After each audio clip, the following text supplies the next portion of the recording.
তুমি নেই বাবা। তোমার আশীর্বাদ ছাড়া আমি জানি না এই দিনটা কি করে আমি শুরু করব। তোমার হাতটা আমার মাথায় না থাকলে তো আমার জীবন চলবে না বাবা।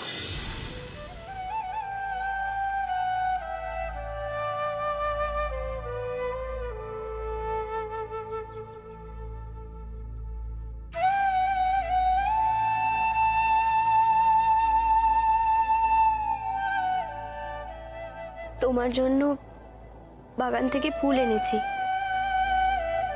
তোমার স্বাদের বাড়িটা আমি বাঁচাতে পারিনি। তুমি আমাকে ক্ষমা করবে তো বাবা? তুমি আমার উপর রাগ করে থাকবে না তো?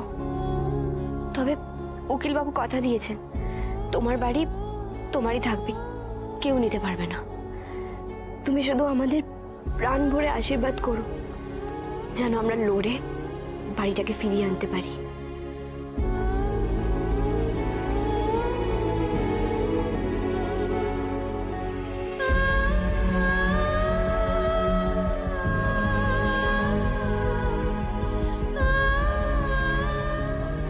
আজ যে তোমার জন্য মনটা বড্ড কেমন করছে বাবা।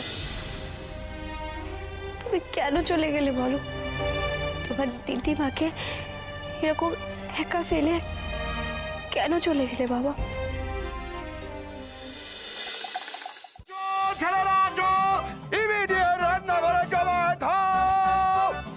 একটা কথা বলে দিচ্ছি, আজকে তুমি পায়েস রান্না করলে না বাবা, এরপর যদি বুম্মার জন্মদিনে পায়েস রান্না করার ঢং করতে যাও তাহলে কিন্তু আর হবে না। তুমি আর কোনোদিনই কারোর জন্মদিনে পায়েস রান্না করতে পারবে না।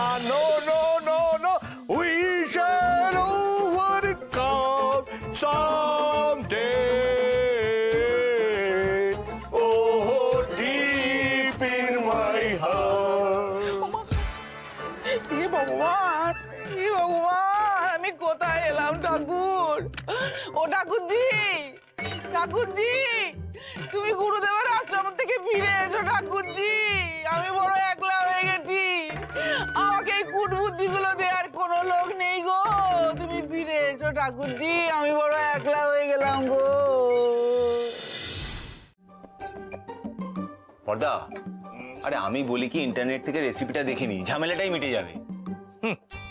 রেসিপি রেসিপি দিকে কারা রান্না করে জানিস? কারা? যারা রান্নাটা জানে না, মানে তোর বৌদিরা, বুঝছিস, এই টুকে টুকে রান্না করে, টুকলি টুকলি টুকলি। রেসিপি দিকে রান্না, আরে ব্যাপারটা সহজ। সব জিনিস বেশি বেশি করে দিবি, তাহলে টেস্টটাও বেশি বেশি ভালো। এই এমন কি আছে? এক মিনিট দাদা, কি বললে একবার রিপিট করো। বলছি পায়েসে যে যে জিনিসগুলো দরকার না সবগুলো বেশি বেশি করে দিবি। বেশি বেশি? হ্যাঁ, তাহলে বেশি বেশি টেস্ট হবে। দাদা তোমার মুখ থেকে মানে বেশি বেশি শব্দটা, মানে যে কিছুই দিতে চায় না সে বলছে বেশি। সবসময় আর কি বলছো, তো একটা চ্যালেঞ্জের ব্যাপার। না না, আমি বলছি যা বলছো একটু ভেবে বলছো তো। হ্যাঁ, ভেবে বলছি। আচ্ছা ঠিক আছে, মানে তাহলে বলো যে এই যে 4 লিটার দুধ আছে, সেই 4 লিটার দুধে ক কেজি চাল দেওয়া উচিত? 4 লিটার? 4 লিটার দুধ, চাল ক কেজি? 4 লিটার দুধে 4 কেজি চাল? আরে কি আশ্চর্য! আরে ভর্তি ভর্তি হবে, বুঝিস তো, মাখো মাখো মাখো মাখো। হ্যাঁ, 4 লিটার দুধে চাল? হ্যাঁ। এই ছাড় তো, তোরা এই শর্ত কালি। এ কি তোমরা কি করছো? আর বলো না ঘটক দিদি, এই বাড়ির মেয়েদের না বড্ড গুমর হয়েছে। কথায় কথায় খোঁটা।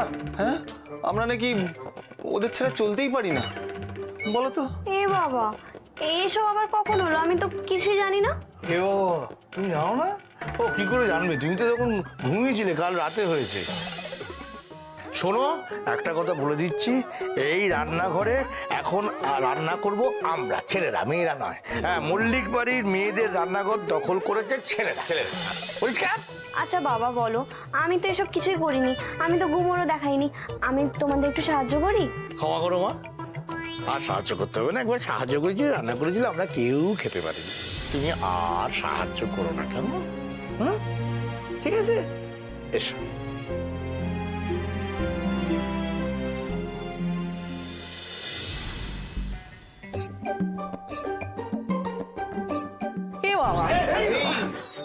সারপ্রাইজ দেওয়ার চক্করে তো তুমি ঘটক দিদির জন্মদিনের দিন ঘটক দিদিকে দুঃখ দিয়ে দিলে বাবা।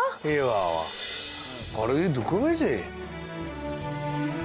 না, এটা খুব অন্যায় হলো বুঝলি। যাই হোক, ঘটক দিদির কাছে একটু বলে এদিকে এসো, এদিকে এসো। বলছিলাম কি, শোনো না, ওইখানেতে অলরেডি একটা কেলে হয়েই আছে। হ্যাঁ, তুমি আর জন্ডিস করো না কেসটা, তুমি বরং এদিকে এসো না, পায়েসটা। ঠিক আছে, তুই যা, আমি ব্যাপারটা ঘটক দিদির সঙ্গে কথা বলবো। যা। হ্যাঁ হ্যাঁ হ্যাঁ, এই যা না। হ্যাঁ, আরে যা বলছি আমি বলছি তো। এই শোন শোন শোন, আমাকে ফোন কর। তুই, আমি পারবো না। আরে কি মুশকিল, আমি কতগুলো জিনিস জানতে দেখি যে কোথায় আছে, কাজু কি না, মানে ওই কতগুলো ফ্রুটস মানে ড্রাই ফ্রুটস। আমি পারবো না ফোন করতে। দাদা, তুমি আর লোক পেলে না? হ্যাঁ, তুমি জামাইকে দায়িত্ব দিয়েছো কাজু অত্যন্ত দায়িত্ববান একটা ছেলে। না না না না, বিশ্বাস করো, ও কিনবে কম, খাবে বেশি, আর আনবে আরো কম। কি বলছে? একদম ঠিক বলেছো মেচকা। বাবা, একটা দায়িত্ব জ্ঞানহীন ছেলের সাথে তুমি আমার বিয়ে দিয়ে দিয়েছো। সারাক্ষণ সব কিছু ভুলে যায়, আর সবসময় কি বলে, খাবো এটা খাবো সেটা খাবো। তুই জানো পরশু দিনকে কি করেছে? আরে বাবা, পরশুদিন কি করেছে সেটা জানার আমার এখন আর দরকার নেই। এই মুহূর্তে এখন কি করছে, যেটা ওকে দিয়েছি সেটা আনছে কিনা সেটা ফোন কর। তুই যা তো, যা যা, আমি ফোনে কথা বলবো। ভালো লাগে না।